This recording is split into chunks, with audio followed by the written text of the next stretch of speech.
Hair గ్రోత్కి environmental factors కూడా ఏమన్నా ఎఫెక్ట్ అవుతాయా అంటే ఎస్, ఆబ్వియస్లీ ఎన్విరాన్మెంటల్ ఫ్యాక్టర్స్ చాలా ఇంపార్టెంట్. మనము ఫర్ ఎగ్జాంపుల్ చాలా ఎండలో వెళ్తున్నాము, చెమట ఎక్కువ పడుతుంది అండ్ సాల్ట్స్ ఉంటే చెమటలో అవన్నీ డిపాజిట్ అయిపోతున్నాయి, మనం క్లీన్ చేసుకోవట్లేదు. అలాంటప్పుడు ఏమైపోతుంది, హెయిర్ ఫాలికల్ దెబ్బతినే ఛాన్స్ ఉంటుంది, స్కిన్ దెబ్బతినే ఛాన్స్ ఉంటుంది. అట్ ద సేమ్ టైం ఈ మధ్యకాలంలో ఎక్కడ చూసినా డస్టే.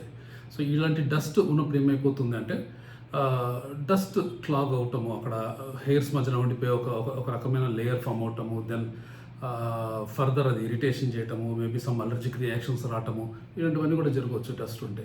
దెన్ బాగా హ్యూమిడిటీ ఎక్కువ ఉంటే, అంటే గాల్లో తేమ చాలా ఎక్కువ ఉంటే అప్పుడు కూడా చెమట పడతాం కానీ ఇట్లాంటి కొన్ని డిస్టర్బెన్సెస్ వస్తాయి. సో అన్నిటికంటే ఇంపార్టెంట్ ఇంకొకటి ఏంటంటే వాటర్. ఎలాంటి వాటర్ మనం ఈ ఎన్విరాన్మెంట్స్ తీసుకుని అది వాడుకుంటున్నాం, స్నానం చేస్తాం కానీ లేక మన తల స్నానం చేయడానికి కానీ. అంటే బేసికలీ ఇప్పుడు ఈ మధ్యకాలంలో వాటర్ అంతా చాలా పొల్యూటెడ్గా వస్తుంది, మరి వాటర్ అంతా కూడా బ్యాక్టీరియాతో ఉంటుంది, ఫంగస్ ఉంటుంది. సో ఇలాంటి వాటర్ వాడుతుంటే పర్టికులర్లీ గ్రౌండ్ వాటర్లో చాలా కెమికల్స్ మిక్స్ అయి ఉంటున్నాయి. కెమికల్స్ ఈ ఫర్టిలైజర్స్ కూడా కొన్నిసార్లు వాటర్లో వచ్చేస్తున్నాయి, ఎందుకంటే పొలాల దగ్గర దర్దాపులో వాటర్ తీస్తే మాత్రం అట్లా.